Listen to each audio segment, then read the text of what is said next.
Somewhere in your brain, there is a structure roughly the size and shape of an almond. It has been there since before you were human.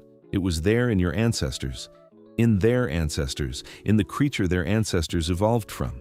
And tonight, when you hear a strange sound in another room, or when someone walks too close behind you on an empty street, that structure will fire before you have time to form a single conscious thought. Your body will move before your mind knows why. That's your amygdala, and it is not yours. Not really. It belongs to a version of you that lived 300,000 years ago, in the dark, on the open savanna, with things trying to kill it. The question is, what did that version of you actually fear? Not just predators, not just the dark. The real answer is stranger and more uncomfortable than most people expect, because the thing ancient humans feared most wasn't something outside them. It was something that lives inside every one of us right now. Let's start with what we know. Fear is not random. It has architecture. In 1996, neuroscientist Joseph LeDoux at New York University published research that changed how scientists think about the fear response. He traced the exact pathway a threat signal takes through the brain. Here's what he found. When you perceive something threatening, your brain takes two simultaneous routes. The slow route goes to the cortex, the thinking brain. It analyzes, contextualizes, decides. The fast route goes straight to the amygdala. No analysis, no context, no decision. The amygdala fires first, every time.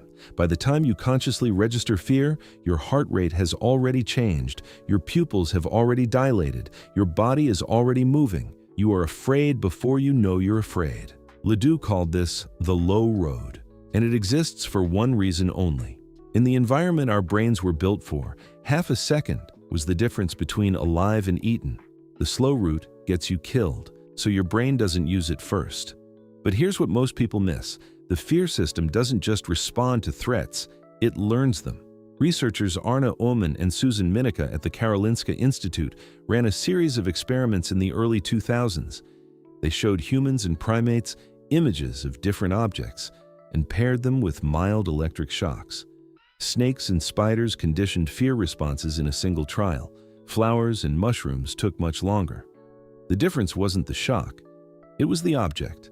Some fears are not learned. They are inherited, baked into the hardware across hundreds of thousands of years of evolution. Your ancient ancestors didn't need to be taught to fear a snake. The ones who paused to think about it didn't survive long enough to become your ancestors. But predators were not the primary threat. Not even close. Here's the thing almost no one talks about. The single greatest risk to an early human was not a leopard. It was being alone. Think about what that actually meant. A lone human on the African savanna at any point in the Pleistocene was not a predator. They were prey.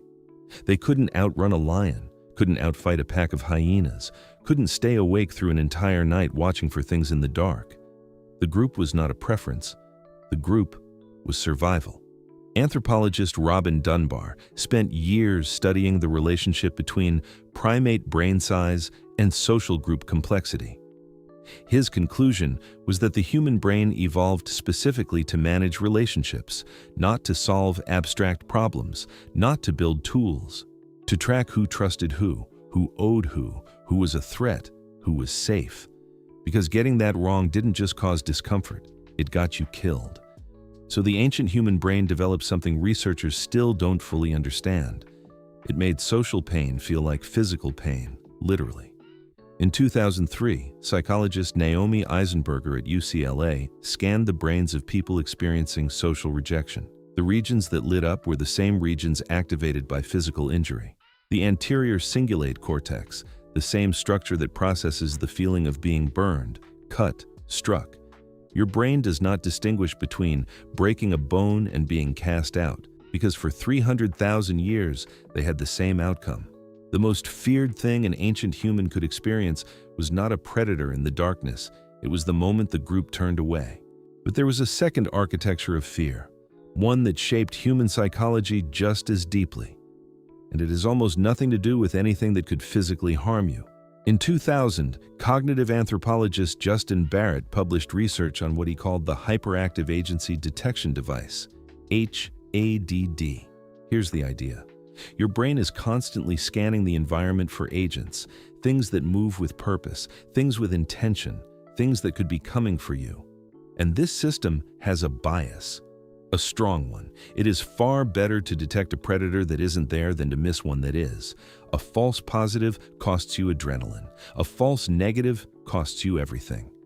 So the ancient brain evolved to see agency everywhere, a shape in the shadows, an agent, a sound in the trees with no obvious source, an agent, a rustling in the grass when the wind had stopped, an agent. And when your ancestors couldn't identify the agent rationally, their brains did something remarkable. They invented one. Barrett and anthropologist Pascal Boyer both argued that this is the cognitive root of supernatural belief, of spirits, of gods, of the feeling that unseen forces are watching. Ancient humans didn't fear the supernatural because they were primitive.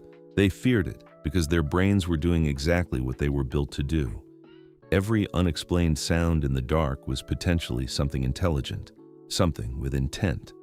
And in that environment, the safest assumption was always, something is out there.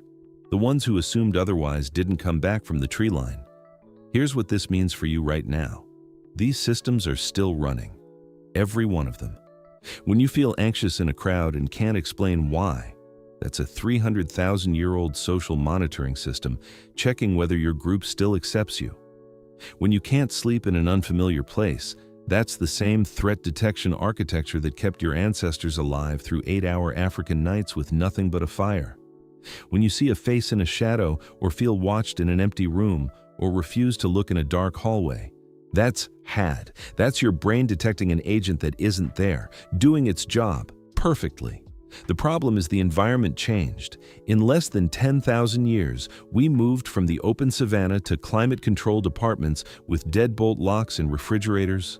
We eliminated most of what our fear system was built to manage, but we couldn't delete the system itself, so it kept running.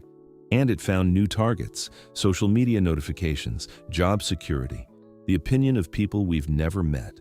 Your amygdala cannot tell the difference between a hostile colleague and a rival in your ancestral group who wanted you expelled. The stakes feel the same, because to the oldest part of your brain, they are. The ancient humans who feared most were not the most broken. They were the most alive. Every fear they carried was a record of something that had killed someone before them. Every instinct was paid for, not by thought, by blood. You inherited every single one of those payments. The darkness that makes you uneasy, the empty room that feels occupied, the social slight that lands harder than it should. None of it is irrational. All of it made perfect sense once, and somewhere in the structure that has been sitting in your brain since before you were human, it still does.